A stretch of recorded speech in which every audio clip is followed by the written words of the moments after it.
بسم الله الرحمن الرحيم إن الحمد لله نحمده ونستعينه ونستغفره ونعوذ بالله من شرور أنفسنا وسيئات أعمالنا من يهده الله فلا مضل له ومن يضلل فلا هادي له وأشهد أن لا إله إلا الله وحده لا شريك له وأشهد أن محمدا عبده ورسوله يا أيها الذين آمنوا اتقوا الله حق تقاته ولا تموتن إلا وأنتم مسلمون يا أيها الناس اتقوا ربكم الذي خلقكم من نفس واحدة وخلق منها زوجها وبث منهما رجالا كثيرا ونساء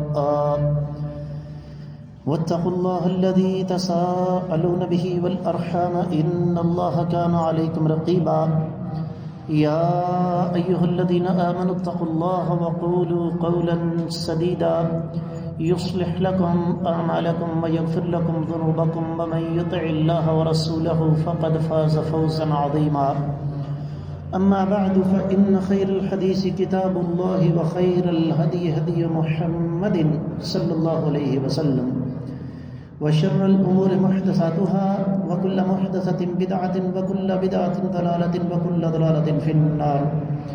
قال الله عز وجل بعد أعوذ بالله السميع العليم من الشيطان الرجيم بسم الله الرحمن الرحيم قاف والقرآن المجيد بل عجبوا أن جاءهم منذر منهم فقال الكافرون هذا شيء عجيب أإذا متنا وكنا ترابا ذلك رجع بعيد قد علمنا ما تنقص الأرض منهم وعندنا كتاب حفيظ بل كذبوا بالحق لما جاءهم فهم في أمر مريج أفلم ينظروا إلى السماء فوقهم كيف بنيناها وزيناها وما لها من فروج والأرض مددناها وألقينا فيها رواسي وأنبتنا فيها من كل زوج بهيج تبصرة وذكرى لكل عبد منيب ونزلنا من السماء ماء مباركا فأنبتنا به جنات وحب الحصيد والنخل باسقات لها طلع نضيد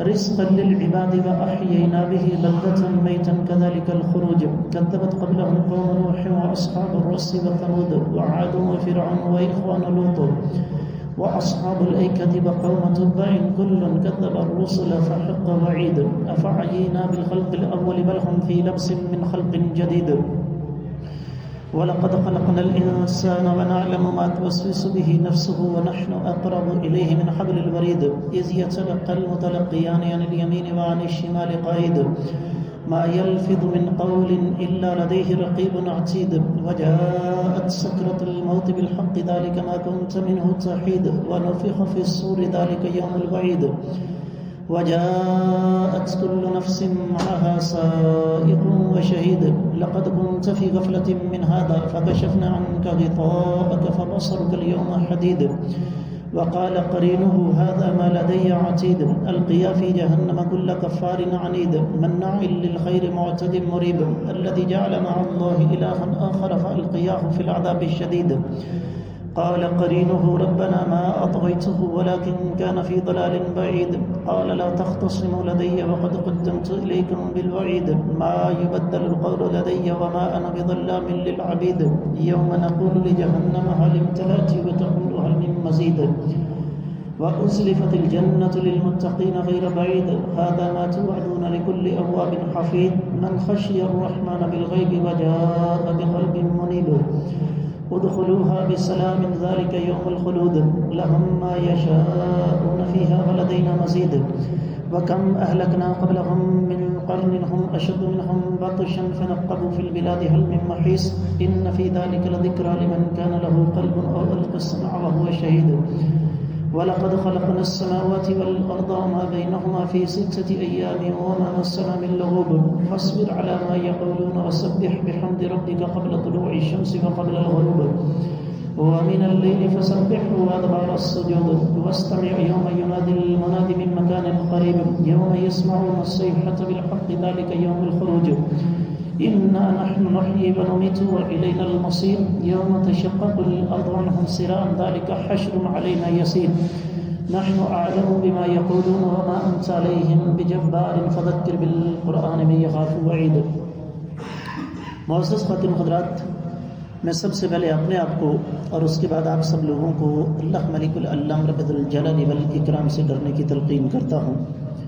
اور جو انسان اللہ تعالیٰ سے ڈر جاتا ہے، رب کائنات جو انعامات اسے عطا فرماتے ہیں ان میں سے ایک یہ بھی ہے کہ اسے اپنا دینی ثقافت سب سے زیادہ عزیز ہوتی ہے.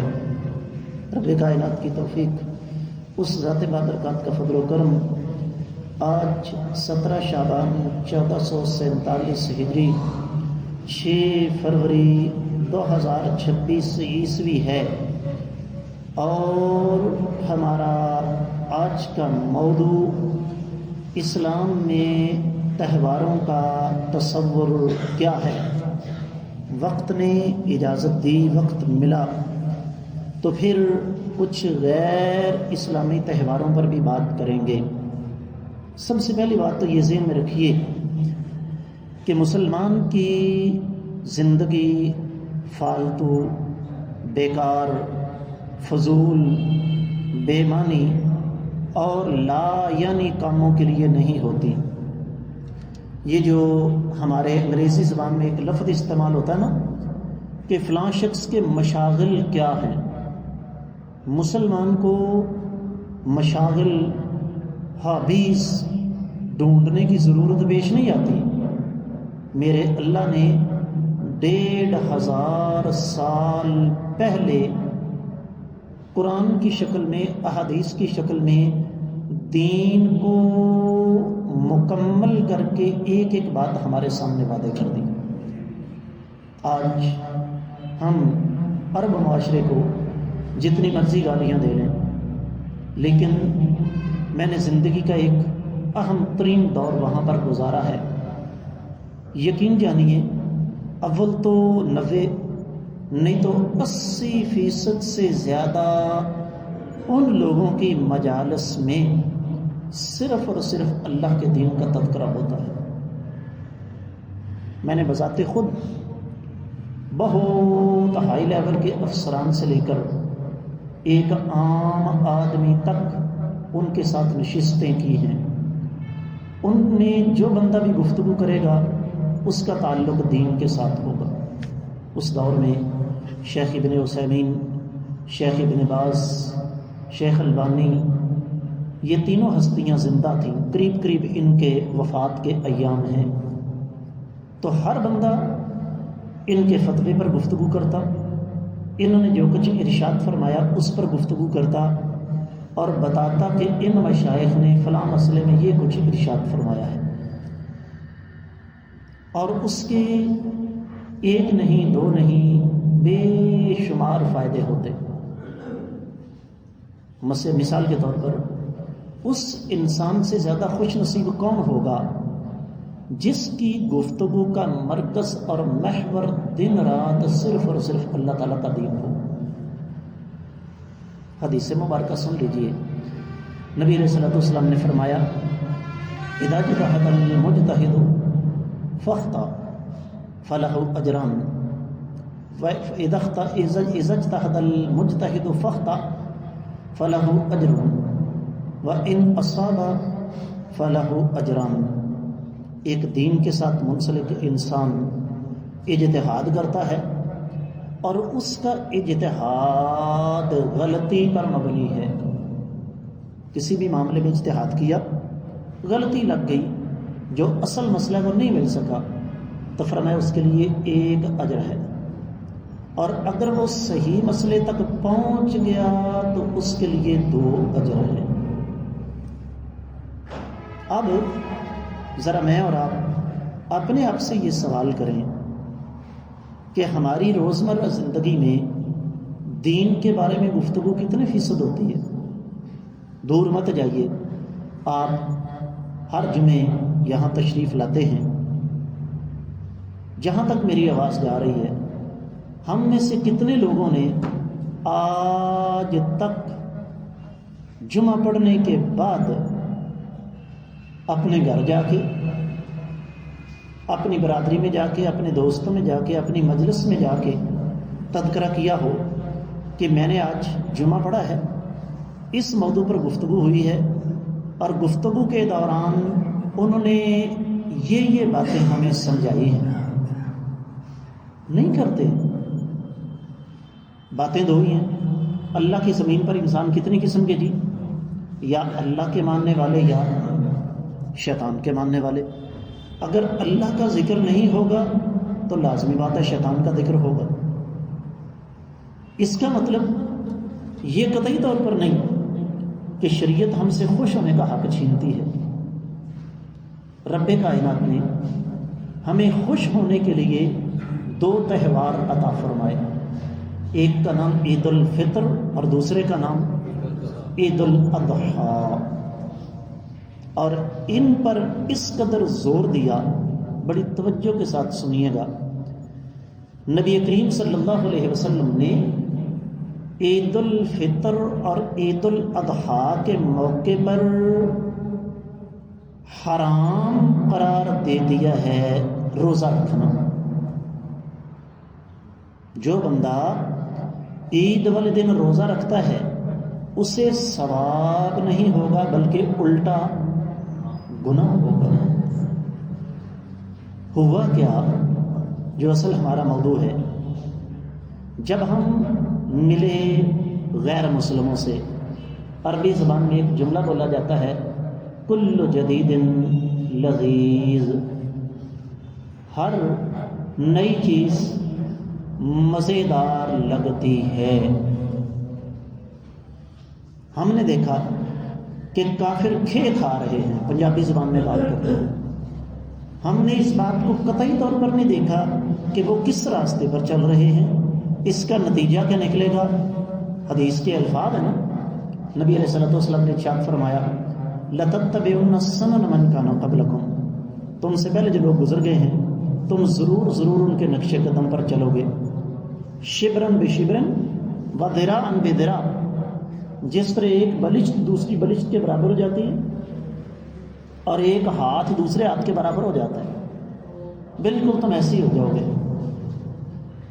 اور فرمایا حتی ولو دخلوا فی جحر دب لدخلتموہ. یہاں تک کہ اگر وہ ظالم سانپ کی بل کے اندر گھس جائیں گے تم بھی ان کے پیچھے گھسو گے. اب غیر مسلموں کے تہوار اگر ہم انہیں اختیار کریں گے تو سب سے پہلا نقصان یہ ہوگا کہ ہمارے ایمان کا بیڑا غرق ہو جائے گا. پانی پانی کر گئی مجھے قلندر کی یہ بات، تو جھکا جب غیر کے آگے نہ تم تیرا نمن. اپنی ملت پہ قیاس اقوام مغرب کو نہ کر کہ خاص ہے ترکیب میں قوم رسول ہاشمی. ایک دور تھا میرے آقا علیہ الصلوۃ والسلام اور آپ کے صحابہ کرام کا کردار، اخلاق، معمولات زندگی دیکھ کر لوگ مسلمان ہوتے تھے. اور آج حالات کیا ہیں کہ لوگ مسلمان کے کردار کو دیکھ کر کہتے ہیں اگر تم نے ہمیں ایسا مسلمان بنانا ہے تو ہم کافر ہی اچھے. تو سب سے پہلا نقصان یہ کہ ایمان کا بیڑا غرق. دوسرا، ایک عقیدہ ہے مسلمان کا اور اس عقیدے کا نام ہے الولاء والبراء. اسلام اور مسلمانوں سے محبت اور کفر اور اہل کفر سے نفرت. یہ عقیدے کا مسئلہ ہے. ہمیں اگر آج تک کسی نے نہیں بتایا تو اس میں ہماری اپنی غلطی ہے، ہمارے علماء کا قصور ہے. غیر مسلموں کے تہوار منانا یہ عقیدہ الولاء والبراء کے منافی ہے. جو بندہ غیر مسلم قوموں کے تہوار مناتا ہے، ان میں شرکت کرتا ہے، وہ دوسرے لفظوں میں یہ کہنا چاہتا ہے کہ اللہ تعالیٰ کا سچا دین اسلام مکمل نہیں ہے، کمی رہ گئی، میں یہ کمی یہاں سے پوری کرنے کی کوشش کرتا ہوں. پھر تیسری بات جو ہمیں سمجھانا چاہوں گا وہ یہ کہ غیر مسلموں کے تہوار میرا یہاں بیٹھے بیٹھے چیلنج ہے، میں آگے ان تہواروں کا بھی تذکرہ کروں گا کچھ کا، ہر تہوار کے پیچھے غیر مسلموں کا کوئی نہ کوئی عقیدہ ہے۔ میں نے جیسے عرض کیا، میں آگے جا کے ذکر کرتا ہوں۔ بسنت کو لے لیجیے، تفصیل آگے آئے گی انشاءاللہ۔ کسی کو پتہ کہ بسنت کہاں سے چلی ہے؟ آپ کے اس شہر سیالکوٹ میں ایک بدبخت لعنتی ہندو نے نبی کریم صلی اللہ علیہ وسلم اور آپ کی لخت جگر خاتون جنت سیدہ فاطمہ رضی اللہ تعالی عنہا کی شان میں گستاخی کی۔ ان دونوں کے گلے کاٹ دیے گئے، اس بدبخت کو موت کی گھاٹ اتار دیا گیا، اور اس دن کا نام انہوں نے رکھا وسنت، VISANT۔ یہ بسنت اس کی یادگار ہے۔ تو اس کا مطلب کیا ہوا؟ اگر ہم غیر مسلموں کے تہواروں میں شرکت کرتے ہیں، ان کو مناتے ہیں، تو دوسرے لفظوں میں ان کے عقیدے کو فروغ دے رہے ہیں، اور ان کے عقیدے نفس پرستی اور خواہش پرستی کی بنیاد پر ہے۔ چوتھا سبب، غیر مسلموں کا کوئی بھی تہوار گناہ سے پاک نہیں ہے۔ میں آگے جا کے عرض کروں گا، اور وہ گناہ بھی اعلانیہ۔ ایک ہے، ایک آدمی اپنے گھر کی چار دیواری میں کیا کرتا ہے کیا نہیں کرتا۔ بھائی سعید جی، ہم سعودیوں کی بات کرتے ہیں جی، وہاں پر بڑا گناہ ہے۔ اور بھائی وہاں پر اگر گناہ ہے تو وہ گناہ چھپا ہوا ہے، سرعام نہیں۔ غیر مسلموں کے تہوار، ان کا سب سے بڑا عذاب یہ ہے، ان کی سب سے بڑی لعنت یہ ہے کہ وہ اعلانیہ ہیں۔ اور اللہ کے رسول صلی اللہ علیہ وآلہ وسلم نے ارشاد فرمایا، قیامت والے دن سب سے زیادہ سخت گناہ ان ظالموں کو ہوگا جو اعلانیہ گناہ کرتے ہیں۔ اس کے علاوہ اور بھی بہت سارے نقصان ہیں، لیکن وقت کی قلت کے باعث میں بات کو آگے لے کر بڑھتا ہوں۔ اب آئیے ذرا چند ایسے گناہوں کی طرف، ایسے تہواروں کی طرف جو اصل میں غیر مسلموں کے ہیں اور ان کو زبردستی ہم نے اختیار کر لیا۔ آج فروری کی 6 تاریخ ہے جی، 14 فروری کو کیا منایا جائے گا؟ Valentine day. 14 فروری ہے نا ڈاکٹر صاحب؟ کیوں جی 14 فروری ہے نا؟ اور ہوا کیا تھا کہ ایک عیسائی راہب کو ایک راہبہ کے ساتھ عشق ہو گیا تھا۔ عیسائیوں کے ہاں جس طرح ہمارے یہاں صوفی ہے نا، فلاں بزرگ فلاں فلاں ہو گئے، ساری زندگی شادی نہیں کی، حالانکہ یہ فطرت کے خلاف ہے۔ تو ہوا کیا، اس بدبخت کو موقع نہیں مل رہا تھا، اس نے اس عورت کے ساتھ بدکاری کی۔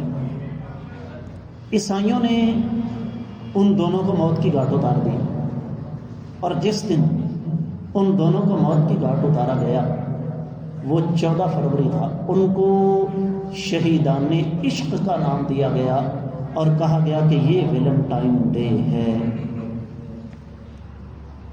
میرا خیال ہے اس پر کوئی تبصرہ کرنے کی مزید ضرورت نہیں۔ اب وہ ہمارے پنجابی زبان میں ایک مثال ہے کہ بندے دے منہ چ زبان ہوئے تو بندہ جھوٹا کیویں پہ جائے۔ اب حالات کیا ہیں، ان چیزوں کو زبردستی اسلامائز کرنے کے لیے آگے سے عذر تراشے جاتے ہیں۔ وہ جی محبت کرنا تو کوئی جرم نہیں، تے کٹ اپنی دھیاں نوں باہر، انہاں دے نال ساری دنیا محبت کرے۔ تیرا بیٹا 10,000 روپے کے پھول 14 فروری کو تقسیم کر کے آیا نا سرخ رنگ کے، تو یہ بھی تو پتہ کر تیری بیٹیاں کتنے کتنے پھول لے کر آئی ہیں۔ قرآن نے یہ نہیں کہا کہ لا تزنوا، زنا مت کرو، قرآن نے کہا لا تقربوا الزنا، زنا کے قریب بھی مت جاؤ۔ یہی وجہ ہے کہ مسلمان عید الفطر مناتا ہے، مسلمان عید الاضحیٰ مناتا ہے۔ اس موقع پر بھی شریعت نے اختلاط مرد و زن سے منع فرما دیا۔ نبی علیہ الصلوۃ والسلام کا واضح فرمان ہے، لا یخلون رجل بامرأۃ الا والثالثهم الشیطان۔ جب بھی کوئی غیر محرم مرد کسی غیر محرم عورت کے ساتھ تخلیے میں، تنہائی میں، اکیلے میں ملتا ہے، تیسرا ان کے درمیان شیطان ہوتا ہے۔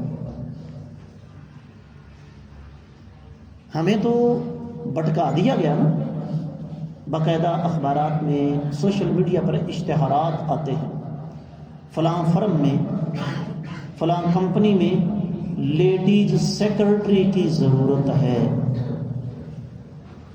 اور لیڈیز سیکرٹری کے ساتھ کیا ہوتا ہے یہ بتانے کی ضرورت نہیں۔ تو یاد رکھیے، ویلنٹائن ڈے جو 14 فروری کو منایا جاتا ہے، تاریخی طور پر میں نے آپ کو بتا دیا، شرعی طور پر بھی میں نے آپ کو بتا دیا کہ اس کے کیا کیا مفاسد ہیں۔ یہ ایک بدکاری کی یادگار ہے۔ ضمن ایک چیز میں اور آپ کو سمجھا دوں جو شاید بہت سارے دوستوں کو پسند نہ آئے۔ آپ اچھی طرح جانتے ہیں، الحمدللہ ثم الحمدللہ، ہم جو بھی بات کرتے ہیں مکمل تحقیق کی بنیاد پر کرتے ہیں، قرآن کے 30 پاروں سے، احادیث کے ذخیرے سے۔ یہ قطعی طور پر ثابت نہیں ہے کہ اسلام میں شب برات کا کوئی تصور ہو۔ بڑا اہتمام کیا نا پاکستانی میں، اور عجیب و غریب تضادات ہیں، رویے کے اندر عجیب و غریب تضاد ہے۔ منانے والوں سے بندہ پوچھے کہ یہ بتاؤ کہ شب برات عبادت کی رات ہے کہ آتش بازی کی رات ہے؟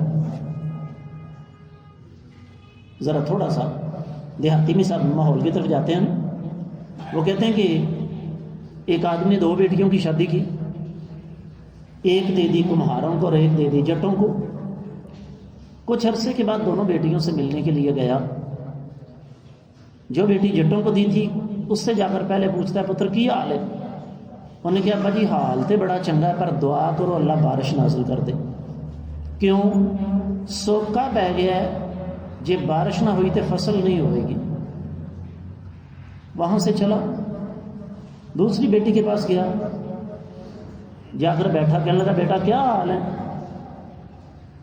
کہنے لگے بھائی حال تو اچھا ہے، اللہ کا شکر ہے، لیکن دعا کیجئے کہ بارش نہ ہو۔ بیٹا کیوں؟ اس لیے کہ ابا جی آوی چڑھانے کی تیاری ہے۔ نوی نسل نو کی پتا کہ آوی کی ہوتی ہے؟ کیوں جی؟ مصری صاحب تو ہمیں پتہ ہے نا، میں سمجھا دیتا ہوں بچوں کو۔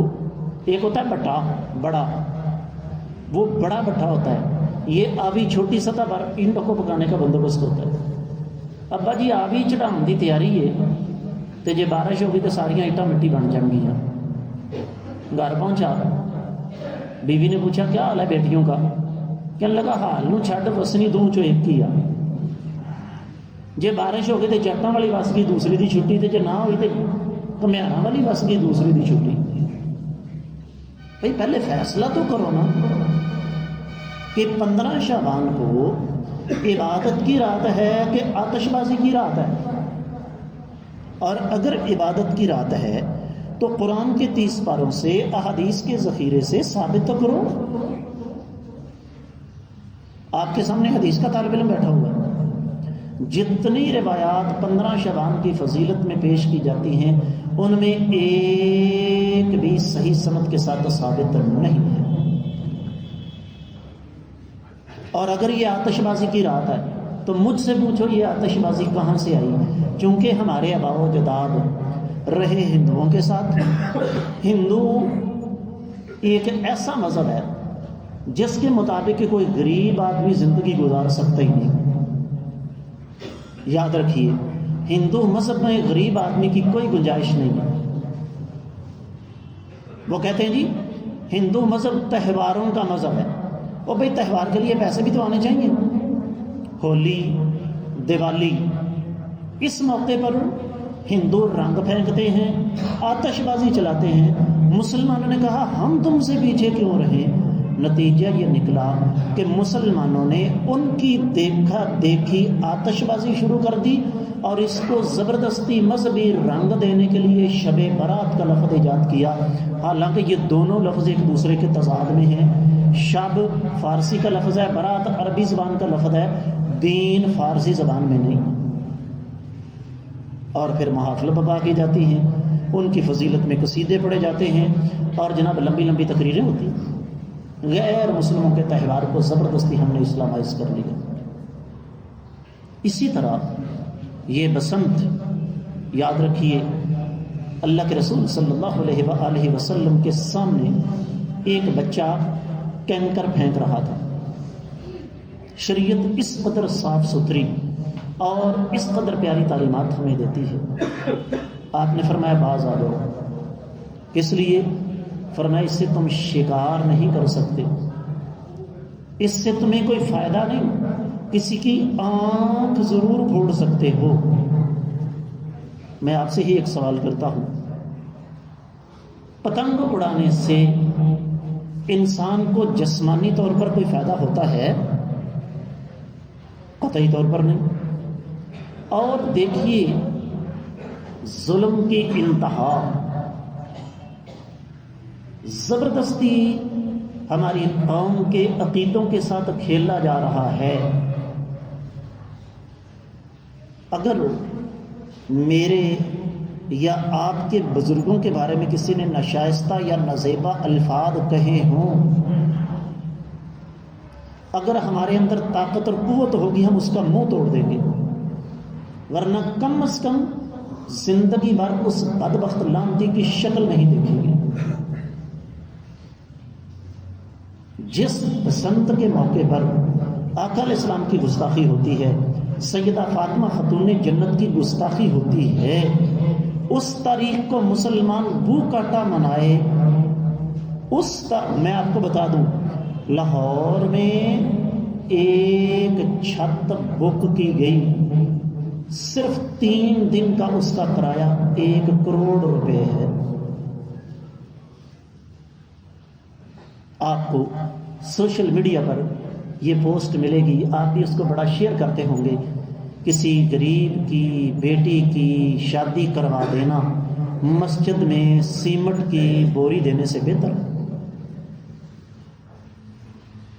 4 دن کے دوران لاہور، اکیلے لاہور میں 1 ارب 20 کروڑ روپے کا یہ پتنگ اڑانے کا سامان فروخت ہوا ہے۔ یہاں کسی کو غریب کی بیٹی یاد نہیں آئے گی۔ غریب کی بیٹی کی شادی صرف مسجد کے موقع پر یاد آئے گی، کیونکہ مسجد سے اللہ کے دین کی آواز بلند ہوتی ہے، مسجد ہماری رہنمائی کرتی ہے، مسجد دین کا مرکز ہے، مسجد سے ہمیں دین کی سمجھ آتی ہے۔ او جی حکومت نے بڑے سخت قوانین بنائے۔ او یہ اللہ کے بندوں، قوانین بنانے والے سب سے پہلے خود توڑتے ہیں۔ کیونکہ میرے پاس تمام سیاسی پارٹیوں کے بھائی آتے ہیں، بزرگ آتے ہیں، خواتین آتی ہیں، میں کسی کا نام نہیں لینا چاہتا۔ حکومت نے قانون بنایا، شادیوں پہ کتنی ڈش چلیں گی جی؟ بولو ایک۔ اپنی ایمانداری سے بتائیے، کیا ان کی شادیوں پر 1 ڈش چلتی ہے؟ الناس علی دین ملوکہم، حکمران جو کچھ کرتے ہیں لوگ ویسا ہی کیا کرتے ہیں۔ ان کی دیکھا دیکھی لوگ اندر کھاتے سارے کام کر لیتے ہیں۔ حاصل کلام یہ ہے کہ رب کائنات نے ہمیں جو دین عطا فرمایا ہے، اس دین کی عظمت، اس دین کی رفعت اور اس دین کے ساتھ ہماری محبت کا تقاضا یہ ہے ہم غیر مسلموں کے تہواروں کا بائیکاٹ کریں۔ اللہ کی بارگاہ میں دعا ہے رب کائنات ہمیں اپنے ایمان کی حفاظت کرنے کی توفیق عطا فرمائے اور ان کے تہواروں کا بائیکاٹ کرنے کی توفیق عطا فرمائے۔ اللہ تعالی ہمیں دین کو سمجھ کر اس کے مطابق عمل کرنے کی توفیق عطا فرمائے۔ اقول قولی ھذا